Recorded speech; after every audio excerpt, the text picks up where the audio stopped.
비염 치료 정말 안전하고 확실한 방법으로 치료를 받기를 원하실 텐데요. 제가 많은 환자분들을 만나면서 비염 수술을 했을 경우 일반 사람들이 짐작할 수 없는 심각한 후유증으로 고생하는 것을 보고 이번 기회에 이것을 자세히 좀 말씀드리고자 합니다. 비염을 수술로 치료했을 경우에 다 똑같은 후유증이나 부작용이 나타나는 것은 아니지만 수술하고 굉장히 만족하시는 분들도 있습니다. 그렇지만 수술 후에 수술 전보다 더 코로 숨쉬기가 답답한 경우 본인이 왜 그런 답답함을 갖게 되었는지 이유를 알지 못하는 경우도 있습니다. 코의 구조는 정말 치료해보면 볼수록 감탄을 하게 됩니다.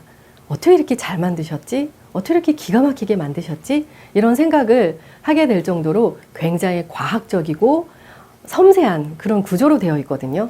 근데 이것을 알지 못하고 코가 막혔다고 해서 코 점막을 잘라내는 비염 수술을 했을 경우에 여러 가지 후유증이 있겠죠. 비점막은 분비선 기능을 갖고 있는 그런 분비 기능층을 갖고 있는데 그 기능층을 잘라냈을 경우에 상상할 수 있는 그런 부작용은 코 점막이 오히려 건조하게 느끼는 그런 증상입니다. 그래서 코 구멍은 뚫렸지만 오히려 비점막이 건조해서 고생을 하는 경우는 처음에는 어렸을 때는 수술했을 당시는 알지 못한다 하더라도 나이가 들면서 점점 피부가 건조해지는 것처럼 비점막이 점점 건조해질 수 있는데 기능층을 많이 잘라낸 경우에는 건조증으로 고생하는 경우가 제법 왕왕 있습니다. 그것은 상상할 수 있는 건조증이죠. 근데 그거보다 제가 이거 수술하지 않고 침치료로 안전하게 치료를 권해야 되겠다라고 생각하는 부분은 바로 이런 부분입니다. 베르누이의 효과라고 하는 이런 과학적인 원리가 있는데요. 병에 빨대를 T자로 끼워서 바람을 휙 불면 이 병에 있는 물이 이렇게 빨려 나오잖아요. 코는 어떤 구조로 되어 있냐면 코에 그냥 뻥 뚫린 구멍으로 되어 있는 것이 아니라 상비갑계, 중비갑계, 하비갑계의 구조물이 있고요. 또 그 구조물 사이사이로 가느다란 관으로 연결된 부비동이라는 공간이 있잖아요. 전두동, 상악동, 사골동, 제일 뒤쪽에 저평동이라는 그런 동굴이 있어서 숨 쉴 때마다 그냥 이게 죽어있는 공간이 아니라 숨 쉴 때마다 그 모든 공간으로 바람이 지나다니게 되어 있는 원리가 이 베르누이 효과가 적용되는 그런 구조라는 거죠.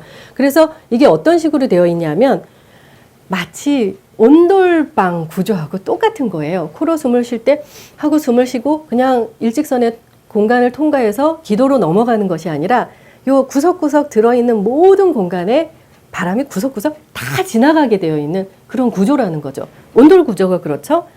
아궁이에 불을 떼면 이런 모든 공간에 온기가 다 방 전체에 파급돼서 굴뚝으로 이렇게 나가야 방 전체가 따뜻해지는 거잖아요. 이렇게 불 떼서 다 지나가서 굴뚝으로 나가야 되는 것처럼 코로 숨을 들이쉴 때 숨을 들여서 이 공간을 다 훑고 지나가서 기도로 나가게 되어 있는 마치 정말 온돌 구조 같은 그런 구조라는 거죠. 근데 온돌을 깔면서 정말 훌륭한 장인이 구들장을 잘 놓으면 방 전체가 정말 훈훈하게 작은 불로도 최대한 효과를 얻으면서 온기를 얻을 수가 있는데 잘못 깔리면 아랫목만 따뜻하고 온목은 차가운 그런 방이 되는데요. 정말 이 구조는 구석구석 숨을 쉴 때 잘 짜여진 그런 온돌방처럼 구석구석 바람이 다 통하게 되어 있는 그런 구조인 거예요. 그런데 이것을 수술로 코로 숨을 쉴 때 상비갑계, 중비갑계, 하비갑계로 바람이 다 지나가서 기도로 넘어가야 되는데 수술로 막혀있는 부분, 일정 부분의 점막을 잘라냈을 경우 망가진 온돌 구조가 된다는 거죠. 그러면 어느 공간으로는 바람이 지나다니지 않는 사각지대가 생기는 거예요. 그러니까 코로 숨을 쉴 때 하비갑계를 많이 잘라냈을 경우에 일로만 바람이 지나가고 바람길이 이쪽으로는 압력이 분산되지 않아서 작게 지나간다 그러면 이쪽으로는 바람이 지나가지 않으면 여기가 이렇게 먹먹해지는 거죠. 환자분들 중에 수술을 했는데 이렇게 코가 더 숨 쉬는 것 같지 않고 답답해요. 그러니까 코로 숨을 쉬는데 이쪽 부분이 이렇게 답답해요 라고 말씀하시는 분이 있어요. 그래서 최근에 치료받으러 오신 28살짜리 환자분이 계신데요. 2013년도에 이제 코가 막히고 답답해서 비염 수술과 비중격 만곡증 수술로 바로잡는 수술을 했어요. 근데 그 뒤에도 전혀 이렇게 코 답답함이 해결되지 않았다라고 말하면서 어떤 식의 표현을 하냐면 코로 숨 쉬고 제가 비경으로 코 내부를 들여다봤을 때 정말 뻥 뚫려 있는 거예요. 뻥 뚫려 있는데 요 부분, 눈 쪽 뿌리 부분과 요 코 중간 부분, 이 부분으로는 바람이 다니질 않는데요. 그리고 뭐라고 말을 하냐면 숨을 세게 쉬어야, 폐를 움직여서 숨을 크게 쉬어야 좀 숨 쉬는 느낌이 든다는 거예요. 그러면서 코가 답답해서 수술을 했지만 수술한 이후에 수술하기 전보다 코가 더 많이 답답해졌다. 이거 고칠 수 있느냐? 이러고 서울에서 고흥까지 치료를 받으러 오신 아가씨가 있었습니다. 제가 그런 환자분들을 볼 때 마음이 안타까운 것은 정말 이게 구조물이 망가진 표현이라는 거죠. 코는 뻥 뚫려 있지만 사각지대가 생긴 거죠. 온돌 구조가 무너진 거죠.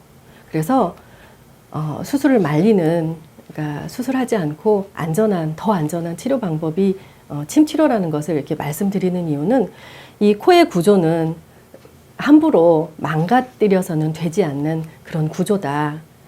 수술 후유증, 이것을 이제 빈 코 증후군이라고 하는데요. 사전이나 책을 찾으면 엠티 노즈 신드롬이라는 그런 표현이 있습니다. 코는 뻥 뚫려 있는데 환자들은 답답해하는 그런 설명을 이제 이렇게 여러 가지 이유로 설명을 해 놓았는데, 그것이 아니라 책에 나와 있는 그런 기존에 알고 있는 저항이 부족해서 또 환자가 너무 예민한 탓이다, 뭐 이런 식의 설명도 있는데, 그것이 아니라 이 온돌 구조와 같은 그런 코의 구조가 망가진 그런 이유라는 것을 꼭 말씀드리고, 비염 치료, 더 안전한 치료를 생각해 보시라는 말씀을 꼭 드리고 싶습니다.